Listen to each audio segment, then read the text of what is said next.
Welcome back to the channel, everybody. How are you all doing tonight? Now, this is a video I've been super excited to make for a very long time. It's a video I've been thinking about making probably since I started this channel back earlier in the year. It is my Crash Bandicoot 4. It's about time. Trophy guide and roadmap. Can't believe I'm finally saying it.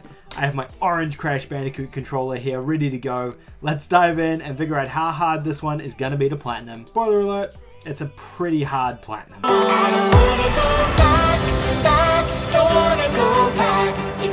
Hey y'all, welcome back. Now if you're a new viewer of the channel, I make videos like this every single day on the channel looking at the latest trophies, trophy guides, roadmaps, easy platinums, good games to check out, as well as a whole bunch of PS4, PlayStation general news. So feel free to hit that subscribe button so you can stay up to date. We're also doing a giveaway for a PS5 if we hit our subscriber community goal of 10,000 subscribers by the end of October. So make sure you hit the subscribe button so you can contribute to that and be entered to win a PS5 as well. Today we're taking a look at Crash Bandicoot 4, and this has probably been my most anticipated game of 2020 so far. This game rocks in every single way. I love everything about it so much, and I'm just so glad that the day has finally come when we got a brand new canonical Crash Bandicoot game. It's amazing. Now, I've been playing the game a ton over the last couple of days. I can comfortably say that this is the hardest Crash Bandicoot game in the entire series so far. You've got the Insane Trilogy 1, 2, and 3, which, you know, 2 and 3 aren't too bad. 1 is a pretty tough game, and it's a very tough platinum as well, but this one here just completely beats it out. You've also got CTR, which, you know, those Oxide time trials are very challenging too. However, I think, you know, Crash Bandicoot 4, It's About Time, just completely topples those games in terms of difficulty to platinum. And because of what I've just said, I'm giving Crash Bandicoot 4 a 9 out of 10 platinum trophy difficulty score. Now, I know there's going to be a bit of discussion about this and why I've scored it so high, and I think it's for a couple of reasons. The requirements for the platinum are outrageously difficult, and I think they're really going to test even the best Crash players. Not only that though, I think Crash 4, not only just as a Crash game, but as a platformer in general, it's a super unforgiving and challenging platformer. It's based on pure skill. There's no luck here. Crash 1 had its difficulties because of the mechanics in the game being kind of a bit stiff.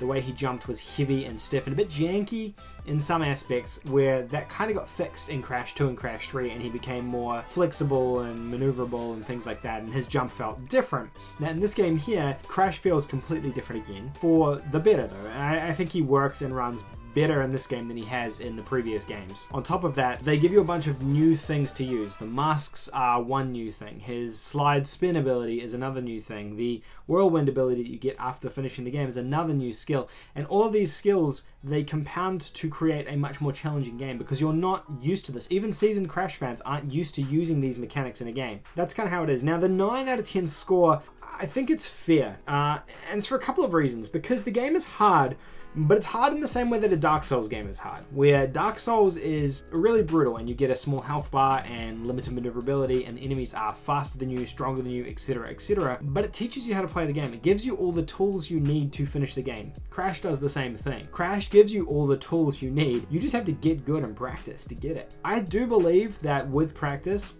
people can get this. If they have a decent level of, you know, dexterity with platforming games already. Now, if you don't have that, you're gonna have a hard time with this, and I'll go into it in detail shortly, but I think some people are even gonna have a hard time just finishing the base game, because in these last couple of islands on this game, it does get very, very challenging. That's why I'm justifying that score. I know I've taken a little bit of additional time to do that. I think the score is fair. I think it is hard, and it annoys me that it's hard because I know that I will be never able to get this platinum trophy, but I think it's a fair score. Unlike other games like Fall Guys, for example, which I also scored a 9 out of 10 difficulty. That's a 9 out of 10 difficulty because of an RNG element, which becomes quite unfair, especially if you've played 50 hours of the game and you still don't have that one trophy you're missing. This one here, I believe if you play 50 to 75 hours of the game with enough practice, you're going to be able to get through it. It's just a battle of attrition and constantly getting better at the game. All the skills are there. everything is there for you to use at your disposal. You just have to use it. Hope that makes sense. I've given it a time frame of 50 to 75 hours. Again, I've left flex in there for people who are really good at the game and people who might be casual or not so good at the game, and there's a bit of a gap there. It's also going to depend on how lucky you get, I guess, with some of the time trials and some of the insane relics as well. There's no online trophies, there's no missable trophies because you can keep replaying content. There's no difficulty based trophies. You can play on either classic or the modern mode. The modern mode makes things enormously easier because you have unlimited lives, which means that if you're a new player, definitely play in that mode because you can learn the game a lot easier and a lot better. It also allows you to practice certain portions of levels. Now, I found that mode, because there's no risk or no consequence for death, essentially, it means that you can constantly hammer away at certain parts of levels to learn them a little bit better, and just keep practicing the same section level over and over and over and over again, and that way you can kind of get your skills up in terms of the fastest way to get from A to B in a certain portion of the level. Playthroughs, so many, so many. And chapter select, yes, you can go back to any level that you may have missed, inverted or otherwise, and stacks, there is only one trophy list for this game, which is the way it should be. By the way, if you go for this, maybe I should put a disclaimer at the start of this, but if you go for this platinum and you're actually going to attempt it, kudos to you. Like, more power to you. I think this is this is up there with the hardest platinums that have come out this year. I think this gives Cuphead a really good run for its money. It's in my opinion, this is harder than Cuphead. So I think that is probably the hardest so far this year. So I think, yeah, it's probably the hardest platinum trophy of 2020 so far. Full trophy breakdowns. There are 52 trophies, 1 platinum, 2 golds, 9 silvers, and 40 bronze trophies. And I've split these into digestible categories. We've got 10 non-missable trophies for just completing the game. Now, those are straightforward enough, but the last 2 islands, and I just want to point this out again to anyone who may be planning on playing this game, they get really hard. For someone who may not be a massive Crash veteran or who may not be particularly great at platformer games, you're gonna have a hard time with this, and that's just being blunt. It's hard. I play Crash games, and I'm not a pro gamer by any means, but I struggled with those last 2 islands. The last level, before the final boss, has a section in it towards the very end where you have to perform 9 or 8 different maneuvers without stopping, all in one go, switching from mask to mask to mask to mask, and it's insane. It's actually some of the most insane platforming I think I've ever done in a game. Definitely some of the most challenging platforming I've ever done in a game, especially now that I'm getting older. I'm in my late 20s. I'm not as good at games as I used to be, and that's just a reality. It's really tough. So keep that in mind as well. Beyond that, you've got 3 trophies associated with inverted mode. This unlocks after you finish the main game. Basically mirrors every single level and changes the color scheme of the levels. There's 3 trophies associated with that. There's 7 trophies associated with collecting the clear and colored gems. Same as in previous Crash games, the requirements are just slightly different in this game. 6 trophies associated with collecting relics. These are both time trial relics as well as the insanely perfect relics, which you unlock for doing essentially all the gem objectives without dying, which is crazy hard as well, by the way, but we'll get to that soon too. There's 2 trophies associated with hitting that 100% or the 106% in this instance, for getting those insanely perfect relics as well. And then there's 23 trophies associated with Misc. I'd lumped a bunch of stuff in here: the split screen mode, the handoff mode, playing as Coco, unlocking a skin, just stuff that you're going to do as you play through the game. There's a bunch of stuff here. Majority of these will pop up as you play through the game. I wouldn't worry too much about the Misc stuff. If you're really wanting some quick, easy trophies, you can go through and check the list out. But otherwise, like, all of this stuff is going to pop as you play through the game across your 75 hours with this game. Now, steps to platinum. I've been thorough in this one. So there's actually 6 steps to platinum, which we don't ordinarily do. Normally I try and keep it to 3. This game just had too much content. There's so much here to do.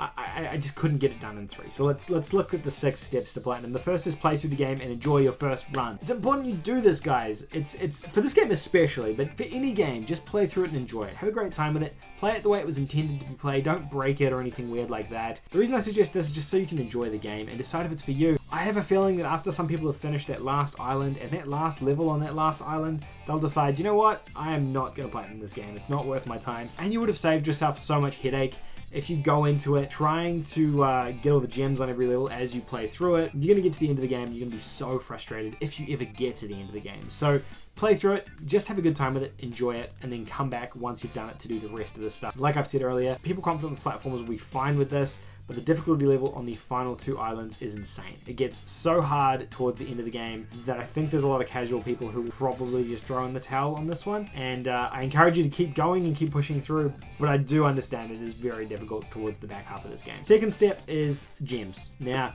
go back through each of the levels working towards collecting the colored gems, which have specific requirements, or the clear gems, which have the same requirements on every level. It's essentially getting a particular amount of fruit, breaking all the boxes, not dying 3 times, etc, etc. The full list of requirements are available in the game, but that's what I would suggest doing next. That then allows you to familiarize yourself with the levels, and it takes pressure off. Apart from the deaths one, this should make things a little bit easier for you. Understanding how the levels work, how they run, things like that. And remember, you can always use the modern gameplay mode, and I'd recommend doing that as well while you're playing through it this way, because it's a lot more forgiving compared to the retro mode with lives. The other thing to do here is make sure at some point, and you can do it now or later, play through those co-op modes, the split screen modes, and the handoff mode, because those are the only misc trophies that won't come naturally to you, because you have to go out of your way to get those. The rest of the misc trophies should pop automatically though. Step 3 is working towards the flashback tapes. These are unlocked for getting to a particular point where the flashback tape is in a level without dying. Now, upon playing through the game once and then again for the gems, you should have unlocked a lot of these anyway. They should come naturally. If they haven't, go back and get them, and then play through these flashback tapes and finish them all off. Finish these off, do all these, get these out of the way. They are just sort of, they're almost like challenging bonus levels that show you a little bit of Crash's history and things like that. Not too difficult at all, but it's worth doing those and getting those out of the way as well now, while we're playing through in this particular play style. Next is inverted. Now, I was kind of flipping between doing this next or last. The reason I'm not sure is because inverted basically mirrors the level. So it means that all of the knowledge you have of the levels kind of becomes flipped on its head. So the color scheme changes and the level gets flipped. It's actually a really cool mode and allows you to play through the game again. Now you have to play through every main level of the game again on inverted mode and collect all the gems again on this mode. This is an easier next step, so this is probably the next easiest thing you can do. You could save this to the very end, depending on how you want to tackle it. Now the reason I suggest saving it to the end is because the next couple of things are Relic, the insanely perfect relics, and then the platinum relic. The reason that it could be useful is because as you progress through the game, you learn the levels better. You're going to be setting yourself up in a better way to handle those two things, whereas the inverted mode kind of screws you up because it removes a lot of the muscle memory because you're basically flipping everything. So you can choose to do it now because it is the next easiest thing to do, or you can choose to save it to the very end. That's up to you in terms of how you tackle that. So that's the inverted mode, but it's basically play through the exact same thing again, getting all the gems. After that, you want to go for the insanely perfect relics. Now, it actually doesn't matter which one of these two you do next, insanely perfect relics or platinum time trial relics. Either one of them is fine. The insanely perfect relics counts towards your 106%, whereas the platinum relics counts towards your 100%. So you still have to do both of them to get all the trophies in the game, but they're both hard in different ways. So I would probably suggest mixing these up a little bit. Now, the insanely perfect relics are earned for doing everything required to collect a clear gem without dying once. So it means you have to get all the boxes, get a particular amount of fruit, etc, etc, without dying once. These are very hard, and they might not seem very hard at the beginning of the game, but as you progress past Island 1, 2, 3, these things become insanely hard. They just get super challenging, and this is really a make or break point, I would say. If you haven't already hit it at this point, the insanely perfect relics are going to stop you from getting the platinum. I know personally I cannot do some of these levels without dying. It's just not possible for me to do. I've accepted it. It's just a reality. My skill level is not there.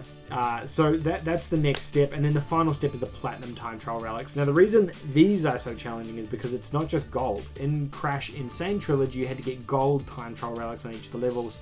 This one here you have to go one step further and get platinum, which requires almost perfect gameplay of each of these levels. There's not much room for error, if any, on some levels, and you have to use the triple spin ability basically that you unlock at the end of finishing the game, or tornado spin I think it's called, to even be on the board for doing some of these, which takes its own set of skills to master. The ability itself it's kind of a replacement for Crash's dash ability, essentially, from Insane Trilogy, and it's just so much harder to control than dash. It's so much more challenging, and it just makes things a nightmare. The thing is, you can learn it, and when you learn it, and obviously then you're playing in a very particular playstyle. It's using the spin ability, rushing levels, collecting those time boxes as you push through. So it's a very specific way of playing the game. It's worth doing this completely separate just because you have to get in such a mindset to do this playthrough, and it's just not easy. So between the insanely perfect relics and the platinum relics in the game, those two are the make or break points for this platinum trophy, and those are the two things you're going to have the most trouble with. Now, the last thing we like to look at is notable trophies. The only one here is the 106% bonus ending trophy. There's two trophies, one for 100% and one for 106%. The 106% is obtained by doing the insanely perfect relics, which wouldn't naturally just come through playing it. They don't count towards the 100%, but they do push you over to that next level. So that's the only thing you need to do to get this, because they're hard. Which is why I said you can do them in any order you want. Honestly, at that point, you probably know the game inside and out. So I don't really know what else there is to advise you. You may be missing some of those missed things. I highly doubt it, but if you are, you can go back and clean some of those things up, and you should have your platinum trophy. Again, I hate to trivialize this platinum. This is a hard one, man. This is gonna be one that very few people ever earn. You know, in its lifetime, I would say.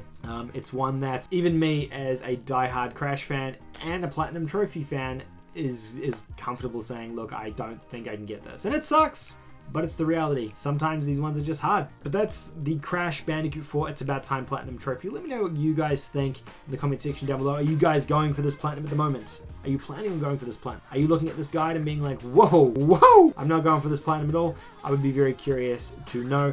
Maybe you're working your way towards those platinum trophy, the platinum relics at this point. Let me know how many controllers you've smashed in the progress of doing that. I'm curious to know. But thank you guys so much for watching. Good luck. Honestly, genuinely good luck if you're going for this platinum trophy. It's super hard. So if you manage to get it, hats off to you. That's fantastic. Thank you for watching. I really appreciate it. If you enjoyed this video, don't forget to hit the subscribe button down below. I make videos like this every single day. And if you liked it, give a like. Your boy loves a like. He loves a tasty like. I'm going to go back and keep playing Crash and keep working towards what I'm working towards. And I'll see you guys all in tomorrow's video. Thanks for watching. Bye.